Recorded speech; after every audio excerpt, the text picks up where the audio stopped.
Muy bien. Pues nada, ahora para terminar, muchísimas gracias, lo primero de todo, por... Gracias a ti, de Carlos. nuevo. Pero me gustaría sacarte, pues, oye, ya... Más aún. Más aún. Exacto. Hemos sacado una nueva sección, que es el viaje del emprendedor sanitario, de 0 a 1 millón, donde, oye, nuestros propios seguidores son los que nos hacen preguntas de, oye, o cómo emprender o cómo escalar su negocio, ¿no? Entonces, puede ser que estén en ese viaje, ¿no? Que se encuentren, oye, que estén a punto de comenzarlo, pero que no sepan aún muy bien cómo hacerlo, o que ya están en ese viaje, y para llegar, pues hemos puesto un poco al millón de cifra de facturación, ¿no? Por ponerle un poco, y ese tenía un poquito más de gancho de cómo llegar a facturar ese en un periodo anual, ¿no? Y como tenemos aquí, por suerte, pues oye, una persona que vosotros en Clínica tenía, lo habéis superado ya con creces, pues oye, qué mejor que empezar esta sección teniéndote aquí, ¿no? Entonces, oye, de estas preguntas que nos han ido haciendo en redes sociales, sobre todo en Instagram, igualmente si queréis hacer estas preguntas también en YouTube, oye, sentiros totalmente libres en la descripción de poder hacérnosla para, oye, pues para siguientes entrevistados. Hemos cogido 3. ¿Vale? De esas 3, 2 sí que están relacionados con el claim de la ponencia, de la charla, que es acerca del liderazgo, y otra no tanto, ¿vale? La primera es, oye, ¿cómo dirías que se consigue la vinculación de la mayoría del personal de la empresa? Es decir, ¿cómo consigues que esa persona o ese grupo de personas se alineen, en este caso en Clínica Tenia? Bueno, en realidad eso lo hemos narrado a Sí. lo largo de esta entrevista, este encuentro.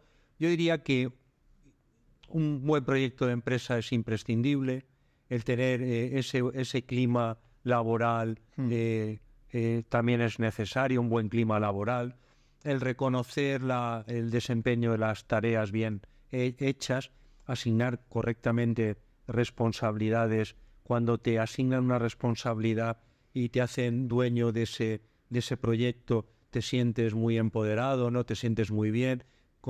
Consideras que tu organización o tu responsable de área confía en ti y eso te satisface enormemente y te hace ganar en confianza. Por cierto, conforme vamos logrando objetivos profesionales y vitales, ganamos confianza en nosotros mismos. Luego, esto es un trabajo continuo de desarrollo personal y profesional, o profesional y personal. Yo diría que más personal y después profesional, ¿no? Luego, todo lo que tiene que ver con procesos de reclutamiento, el inspirar, desde un liderazgo inspirador también es fundamental. El acompañar en ese proceso de aprendizaje también suele ser algo muy, muy valorado. Y luego, sí o sí, elegir bien quién quieres que se incorpore a tu organización, que ya lo sabes, que para mí el tiempo dedicado al reclutamiento es el tiempo mejor invertido. Y luego, pues si no sale bien, pues cuanto antes mejor. A bajarse del autobús. Cuanto antes mejor. Contrata despacio, despide rápido, ¿no? Sí, sí. Nosotros, la verdad es que el concepto de despido es un fracaso, ¿eh? Sí, no, y a pesar de que, como te narraba al principio, estamos en torno a 260 personas, es la anécdota el despido. Un poco para que la gente, no es pregunta mía, para que la gente lo sepa. ¿Recuerdas con cuántas personas empezasteis en la primera clínica, el primer proyecto? Pues seríamos unas 25 personas más o menos. 25, 30 máximo. O sea que... Sí, lo hemos multiplicado por 10. No está mal. Bueno, no llega por 10 ahora. Sí, pero bueno. Por 9 actualmente, o casi por 9, pero la idea es con Alfafar llegar a esos 300 y algo. Qué bueno. Siguiente pregunta. ¿Cómo sabemos, que nos la han hecho, cómo sabemos si estamos siendo un buen líder? O razonablemente bueno, va.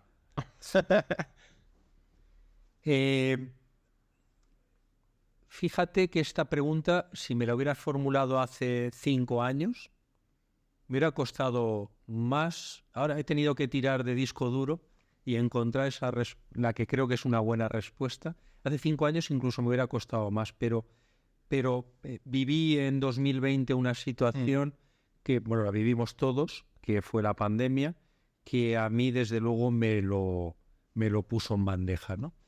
Yo diría que podemos saber que lo hacemos razonablemente bien cuando surge un problema gordo de los de verdad. Vale. Pedimos el apoyo, en este caso, de toda la organización y prácticamente todo el mundo te la ofrece. Ese es un momento en el que dices, wow, algo he hecho bien en términos de liderazgo. Fíjate que a mí incluso en esa ensoñación me gustaría imaginarme que cuando yo pedí esa ayuda, porque además fue una situación real que ahora si quieres te la narro, Carlos, y Claro. a la gente que nos esté escuchando se la narro. Cuando se produce esa situación, yo quise pensar en esa ensoñación que cuando a esos trabajadores les preguntaron en casa por qué lo habían hecho, que su respuesta fuera porque él lo hubiera hecho por mí, en este caso. Y es verdad que yo ya había hecho muchas cosas por determinadas personas, pero nunca imaginé que la respuesta hubiera sido tan buena, ¿no? Además, en aquel momento fue muy necesaria porque fue una situación muy difícil en la que la viabilidad de la empresa estaba en juego, no habían horas, no había vida, fue muy difícil y ese soplo de aire fresco para mí fue fundamental, ¿no? En aquel momento sí que tenía un equipo y lo sigo teniendo fantástico, pero en aquel momento sí que es verdad que un poco hay una cierta soledad también por cómo se desarrolló la pandemia, ¿no? Y lo que ocurrió fue que pedí a la gente que hiciera lo que pudiera, bajarse el sueldo, coger vacaciones, pedir excedencias. Bajarse el sueldo sería bajarse las horas, no bajarse el sueldo, obviamente, ¿no? Que cada uno contribuyera De la forma que pudiera. Y prácticamente todo el mundo lo hizo, incluso un perfil que está menos vinculado en el día a día porque van solamente 1 o 2 sesiones a la semana, dieron un paso al frente, suelen ser gente con relaciones mercantiles, muchos de ellos, que la vinculación teóricamente es más bajita y demostraron que eran uno más en ese arrimar el hombro. Fue espectacular, ni en el mejor de mis sueños lo hubiera previsto. Luego, al final, es cuando surja un problema que en algún momento va a surgir, que tu equipo diga, cuenta conmigo. Eso sería un poco la respuesta corta. Bueno, perfecto. La he hecho larga, pero la respuesta corta. Pues vamos, ahí personalmente me ha gustado mucho. Y ya la última pregunta. Sé que son muchos los factores de éxito de una empresa, de una clínica, de una organización o de una consulta, ¿no? Y que ya muy bien los narras un poco las claves de éxito que habéis tenido en Clínica Atenea, ¿no? Pero si pudiese ahora mismo compartir 2 que fuesen para ti importantes, obviamente, oye, no los más importantes, pero 2 que te vengan ahora mismo a la cabeza, que puedas un poco compartir con todos nosotros. Es un esfuerzo porque, como bien sabes, en la clase de factores clave de éxito de Clinics Developer narro bastantes, ¿no? Pero si tuviera que elegir dos, sin duda el primero con mayúsculas sería equipo. De hecho, le dedico una clase aparte.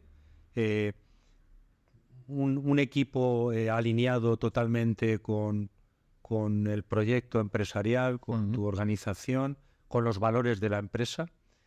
Y luego, si tuviera que elegir otro, diferenciarse.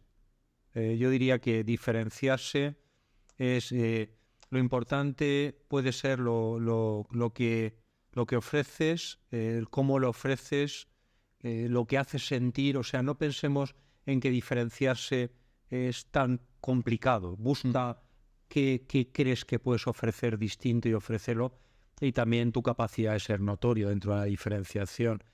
Qué ofreces, cómo lo ofreces, lo que haces sentir y tu capacidad de ser notorio en cuanto a diferenciación. Equipo y diferenciación. Y luego déjame que incorpore 2 más muy pequeñitos, para que se note que estudié economía. Y sería, 1, tener las cuentas corrientes llenas. ¿Vale? Eso te permite tener una autonomía y te permite tantísimas cosas buenas, y lo contrario, malas. tener las cuentas corrientes llenas debe ser siempre un objetivo, ser cauto con la caja. Y luego la otra sería poner más el foco en los ingresos que no en los gastos, ¿no? Esto sé que muchos colegas van a estar en desacuerdo porque les gusta más la partida de los gastos, pero a mí siempre me ha gustado más la partida de los ingresos. Hay una frase de Rockefeller que es: no temas los grandes gastos, teme los ingresos pequeños. Es decir, poner el foco en vender, siempre vender parece que suene mal, pero al final es ofrecer un servicio, ofrecerlo con calidad, eso es no negociable, conseguir más ingresos y, bueno, ocuparte un poquito de los gastos, pero en segundo lugar.